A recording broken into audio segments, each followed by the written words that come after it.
Stay away. Get away. They're coming. You gotta get out of here right now. Oh my God. Oh my God. Stay away. The aliens are coming. Get out. Hey Movie What fans. So, I hope you survived that. I just got through seeing the movie Battle LA. So, Battle LA is this really awesome alien invasion movie. I was walking down the street the other day. I live near downtown LA, and I was walking down the street, and all of a sudden I heard all these explosions, and I was like, what was that? You know, it's like, and then I didn't know what it was, and I started thinking, you know, it's like, what if it was some kind of attack, you know, either like terrorists or some kind of military attack or aliens. I started thinking about it, and of course, one movie pops in my mind, Battle LA, because that's the whole premise of Battle LA, which is that, you know, you're just going along with your normal day, and then out of the blue, here come these aliens, right? You're at Santa Monica Beach, having a picnic, enjoying the merry-go-round, and then boom!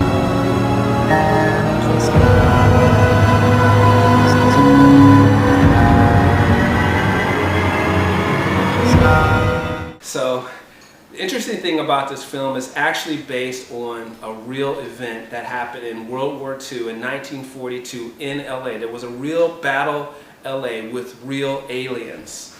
And if you don't believe me, Google it and you will see. There was basically an alien invasion over LA. There were giant ships over downtown LA, and because they were totally paranoid that the Japanese were going to attack any day now, which they could have, but they didn't know they could have. They were just on edge, and they had guns and artillery and spotlights, and to this day it is not known what actually happened, but basically these UFOs showed up over LA and they started shooting at them with spotlights. It was in the paper. There's an actual picture of it.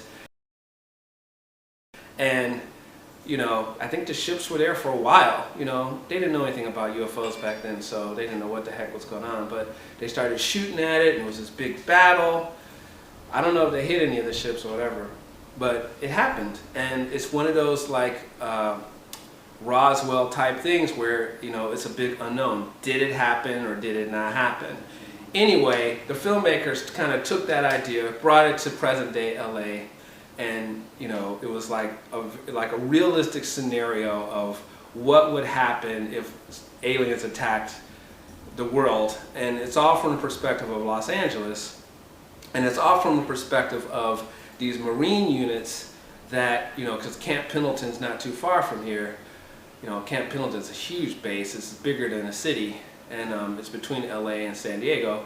So it's based in Camp Pendleton, and just Marine unit. It's about this guy that he's just about to retire. He just got back from Iraq, and he's upset because he lost a bunch of his men. Everyone's mad at him because some of his men got killed, and he's just about to retire. I think he signs his retirement papers, and he's actually heading home or something like that. And all the young guns are passing him up, you know, and his glory days are behind him, and then all of a sudden, you know, they're practicing and they get called and they don't know why. They're like, okay, you have to, you know, go right now to Santa Monica, to this base, and blah blah blah. And so, what's really cool about this film is, I mean, I have to say, when I first saw the film, I was like, oh, this is stupid. Like, this is just really cheesy and dumb, and I hated the teaser trailer they had with that stupid music.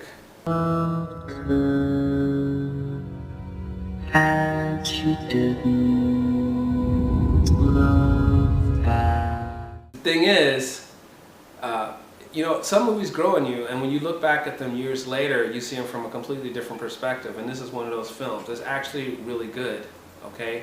It has some problems, like most alien invasion movies do, but it's actually pretty good, you know? And you know, if I was a Hollywood producer trying to sell this, I'd say, you know, it's Independence Day meets Saving Private Ryan, like that.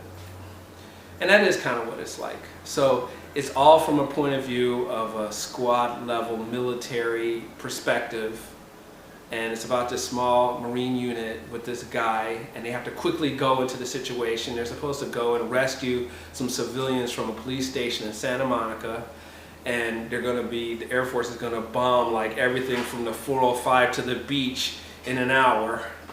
and they still don't even know what's going on. And then like next thing you know, they're in these helicopters and they're going to the beach, and all of a sudden there are these explosions and stuff. And the only perspective we have on the world view of this is from news reports. And then we see that, you know, these meteors are coming all over the world, all over all the major cities, including LA, and they're slowing down. That's another cliche. It's like, sir, they're slowing down. Anyway, whatever. So no one says alien. That's like the elephant in the room no one wants to say. So, but then, you know, they get to Santa Monica, and all of a sudden the ship gets blown up and everything. They start shooting back, and then everyone starts freaking out, you know.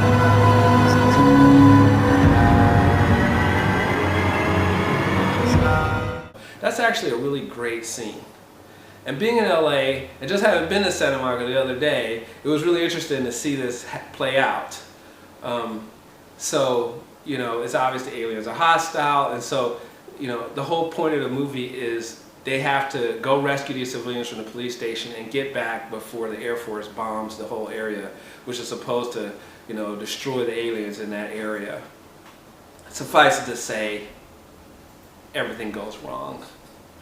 So, you know, as a war movie, it's really good. I mean, it's you know, except it's aliens. And here's the thing that's interesting. It's like, you know, when I first saw this movie, you know, we were back in that realm where aliens were like silly and that's not realistic. There's no aliens and blah, blah, blah. But I think I saw a poll, like 70% of Americans believe in UFOs or something like that, or, you know, that they're real or whatever. I mean, I'm one of those people. So I think they're already here, you know, but so when you start thinking about, I mean, now they have shows on the Science Channel, Discovery Channel about, you know, well, what would happen if aliens actually came, you know? It's like, that was a taboo subject just a few years ago. So now you start thinking about it, what would we do if they did come? So maybe it's not so silly after all. One of the problems I had with this film was the fact that these aliens come all the way from wherever, and then they're going to basically have a World War II style battle with us, you know, with guns and things. Like, they shot this phosphorus, fiery stuff that pretty much was like bullets. I mean, I don't know. But it was like, for real, our military is going to be able to compete with these things? Like, but you know, it's not too far-fetched. I mean, we don't know how advanced they were. You know, maybe this was the last bit of them trying to find a new planet or something, and maybe they weren't really... Anyway, I didn't think that was very realistic. You know, I just did it. So, but you know, we're pretty much losing the battle from the very beginning of the movie. So, and our weapons were pretty much totally ineffective against the aliens. So maybe it was realistic in that sense. But some of the battles that the characters were having, I don't know how realistic that was. But you know, in spite of that, it was still a really good movie as far as exploring this whole, like, what would the attack be like from the point of view of a small military group that was actually in the middle of it. They had, what's her name? Rodriguez. Dang, what's her name? Michelle Rodriguez. I think it's Michelle Rodriguez. You know, the tough lady. They have her in all the tough lady. Oh, we need a tough lady. Let's bring Michelle Rodriguez in. Anyway, she did a good job. Although, you know, they were kind of patronizing in the way they talked. They're kind of patronizing to her because it's like, oh, can you use that gun? Do you know how to use a gun? I mean, it's been like 5 years or 3 years or whatever since this movie came out. So that would be kind of, you'd be like, huh? We progress as a society now. Anyway, there were a lot of cliches in this movie, and I don't understand filmmakers. Like, why don't they think this through more? You know, you're going to spend all this money on an alien invasion movie and not think this through? Once again, it's the news guys like, oh, they're after our water. They need our liquid water. We're the only place in the universe that has liquid water. I mean, really? They travel all the way over here. They don't know how to get water. It's like got to be the second most abundant element in the universe. Like, can't you think of something else? And I'm not going to tell you where it happens, but there's the cliche helicopter blow up. I mean, how many times are we going to see this scene happen in a movie? Oh, we gotta get the helicopter. There it is. Oh, great, we're saved. Oh no, you know, I mean, how much is this gonna happen in the movies? It's ridiculous. One thing I will give them credit for is the military scenes showing the Marines and how Marines behave and act was pretty good, and the battle scenes were pretty good and all that stuff. The movie is non-stop action the whole time. It's only 90 minutes, but it grab you by the neck and they never let go for those 90 minutes, pretty much.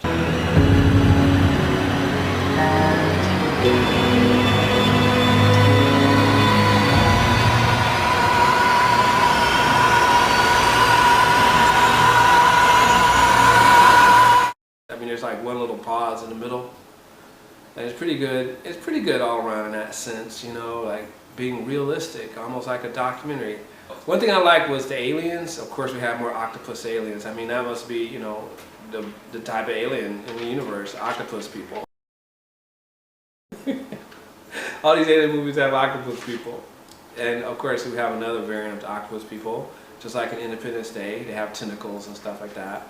They're really tough though, but they're octopus people. Maybe that's why they need the water. But you know, there's plenty of room here for a sequel, and they need to do a sequel. I'll be checking out to see if they're working on a sequel or not, or what's going on. But it's one of those movies that kind of didn't make a lot of money, didn't get a lot of play. It was kind of average when it came out. But now looking back at it, it's actually pretty good. Let me know what you think. What do you think? Did you think it was good or just plain stupid? All right, well that's it. Hey, make sure you subscribe, hit like, and tell your friends.